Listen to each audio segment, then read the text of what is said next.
जय हिंद दोस्तों। अगर मैं आपसे पूछूं कि क्रिकेट की सबसे बड़ी राइवलरी कौन सी है तो शायद इस सवाल का जवाब देने के लिए किसी को भी सोचने की जरूरत नहीं पड़ेगी, क्योंकि इंडिया वर्सेस पाकिस्तान सिर्फ इन दोनों कंट्रीज तक ही लिमिटेड नहीं है, बल्कि वर्ल्ड वाइड भी अगर आप देखेंगे तो इस मैच को मिलियंस ऑफ लोग फॉलो करते हैं। लेकिन पिछले कुछ टाइम से पाकिस्तान ने क्रिकेट के साथ साथ पॉलिटिक्स भी खेलना शुरू कर दिया है। आप सबको याद होगा, पहले पाकिस्तान ने T20 वर्ल्ड कप में खेलने से ही मना कर दिया था, खुद पाकिस्तानी पीएम ने मना किया था, फिर यू टर्न लिया और कहा कि वर्ल्ड कप तो खेलेंगे लेकिन भारत के साथ मैच नहीं खेलेंगे। और अब पाकिस्तान ने फिर एक बार यू टर्न लिया है, क्योंकि इंडिया वर्सेस पाकिस्तान का जो मैच 15 फरवरी को होना था वो अब हमें देखने को मिलेगा। ऑलरेडी हम लोगों को अंदाजा था ही कि पाकिस्तान ये मैच बॉयकॉट नहीं कर सकता, बट फिर भी पाकिस्तान ने कुछ पैसे और मांगने के लिए ट्राई किया और कुछ मीटिंग्स, डिमांड्स, कुछ रिजेक्टेड डिमांड्स के बाद अब पाकिस्तान मैच खेलने के लिए तैयार है। तो आज हम डिटेल में डिस्कस करेंगे कि ये मैच रेवेन्यू के लिए इतना इंपॉर्टेंट क्यों है, आईसीसी का रेवेन्यू डिस्ट्रीब्यूशन सिस्टम कैसे काम करता है और कैसे पाकिस्तान ने इस पूरी अपॉर्चुनिटी को एक फाइनेंशियल बार्गेनिंग टूल की तरह यूज करने की कोशिश की। बट बिफोर वी बिगिन, आप सभी से एक सवाल पूछूंगा। आपको बताना है कि इंडिया ने अब तक कितने T20 वर्ल्ड कप जीते हैं। ये आपके पास चार ऑप्शंस है, जो भी आपका आंसर हो कमेंट्स में जरूर लिखिएगा। So as we all know कि 2026 का T20 वर्ल्ड कप इंडिया और श्रीलंका मिलकर को होस्ट कर रहे हैं और इंडिया वर्सेस पाकिस्तान का मैच कोलंबो श्रीलंका में स्केड्यूल्ड है। कुछ हफ्तों पहले पाकिस्तानी गवर्नमेंट ने पीसीबी यानी पाकिस्तान क्रिकेट बोर्ड को डायरेक्ट किया था कि इस मैच को बॉयकॉट किया जाए। अब इसके पीछे ऑफिशियल रीजन बताया गया बांग्लादेश के साथ सॉलिडेरिटी दिखाना, क्योंकि बांग्लादेश ने सिक्योरिटी कंसर्न्स का हवाला देते हुए इंडिया में मैचेस खेलने से मना कर दिया था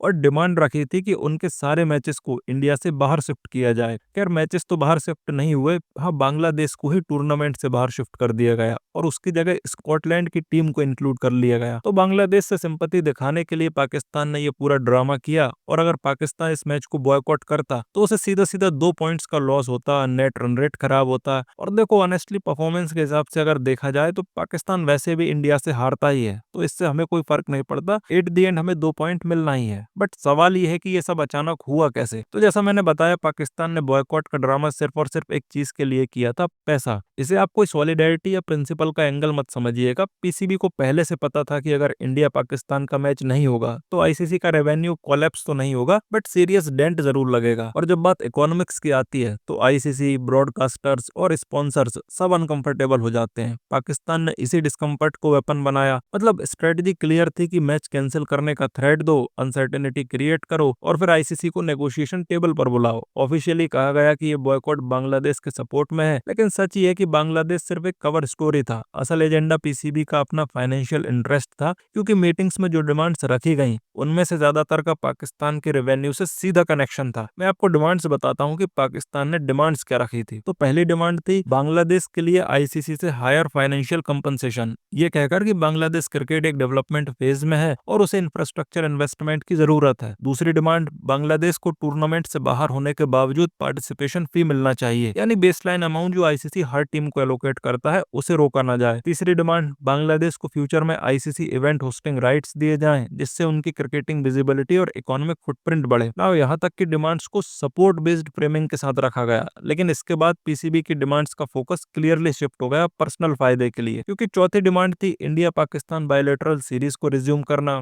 चाहे होम या न्यूट्रल वेन्यू पर हो। अब देखिए, पीसीबी भी जानता है कि बायलैटरल क्रिकेट आईसीसी के ज्यूरिसडिक्शन में नहीं आता है और ये डिसीजन प्योरली गवर्नमेंट्स और रिस्पेक्टिव बोर्ड्स का होता है। इसके बावजूद इस डिमांड को टेबल पर लाना कोई सेंस ही नहीं बनाता इस बात का। पांचवी डिमांड थी इंडिया, पाकिस्तान और बांग्लादेश इन तीनों कंट्रीज के बीच एक ट्राई नेशन सीरीज का प्रपोजल। ये भी एक ऐसा सजेशन था जिसका एग्जीक्यूशन प्रैक्टिकली अनलाइकली था, खासकर जब इंडिया पिछले एक दशक से ट्राई सीरीज क्रिकेट से दूर रहा है। इसके अलावा सबसे क्रिटिकल डिमांड थी कि पीसीबी के आईसीसी रेवेन्यू शेयर को, जो अभी 5.75% है, इसे बढ़ाकर 18 से 20% के आसपास किया जाए। इसका जस्टिफिकेशन ये दिया गया कि India Pakistan rivalry global viewership और ब्रॉडकास्टिंग रेवेन्यू को सिग्निफिकेंटली बूस्ट करती है और चूंकि इसमें पाकिस्तान का भी योगदान है तो पाकिस्तान को थोड़े और पैसे मिलने ही चाहिए। अब इन डिमांड्स को लेकर आईसीसी का रिस्पॉन्स क्या रहा? तो जब आईसीसी ने इन डिमांड्स का एवेल्युएशन किया तो ज्यादातर प्रपोजल्स को एक्सेप्ट ही नहीं किया गया। जैसे ट्राई सीरीज प्रपोजल को आईसीसी ने अपने मैंडेट के बाहर बताया। बायलैटरल सीरीज के इशू पर यह क्लियर किया गया कि आईसीसी इस पर कोई डायरेक्टिव इशू नहीं कर सकता है। रेवेन्यू शेयर इंक्रीज का प्रपोजल भी रिजेक्ट कर दिया गया, क्योंकि 2024 से 27 का जो रेवेन्यू डिस्ट्रीब्यूशन साइकिल है वो वो ऑलरेडी फाइनलाइज्ड है। इसके अलावा सिंबॉलिक इश्यूज जैसे प्लेयर कंडक्ट और ट्रेडिशंस पर सिर्फ जनरल एश्योरेंस दी गई, कोई बड़ा चेंज नहीं हुआ। इस पूरी नेगोशिएशन में पाकिस्तान को जो लिमिटेड सक्सेस मिली भी है वो सिर्फ बांग्लादेश से जुड़े पॉइंट्स पर थी। आईसीसी ने ये एग्री किया कि बांग्लादेश पर कोई फाइनेंशियल या एडमिनिस्ट्रेटिव पेनल्टी नहीं लगेगी और उसे 2028 से लेकर 2031 की विंडो में एक आईसीसी इवेंट होस्ट करने की अपॉर्चुनिटी भी मिलेगी। इस आउटकम को पीसीबी ने अपनी डिप्लोमेटिक विन बताकर प्रेजेंट किया, लेकिन ऑब्जेक्टिव एनालिसिस ये दिखाता है कि पीसीबी के कोर फाइनेंशियल डिमांड्स अचीव ही नहीं हो पाए हैं। और जब ये क्लियर हो गया कि फर्दर प्रेशर से एडिशनल गेन्स मिलने की प्रोबेबिलिटी कम है और बॉयकॉट कंटिन्यू करने से पेनल्टीज और रेपुटेशनल रिस्क बढ़ सकता है, तो पीसीबी ने अपना स्टैंड रिकंसीडर किया एंड गवर्नमेंट कंसल्टेशन के बाद इंडिया पाकिस्तान मैच खेलने का डिसीजन लिया गया। ये आप ट्वीट देख पाएंगे गवर्नमेंट ऑफ पाकिस्तान का। In view of the outcomes achieved in multilateral discussions as well as the request of friendly countries, the government of Pakistan hereby directs the Pakistan national cricket team to take the fields on February 15, 2026 for its scheduled fixture in the ICC Men's T20 World Cup। Believe me, ये एक calculated retreat है, ना कि कोई multilateral discussions का result. मैं आपको समझाता हूँ कैसे।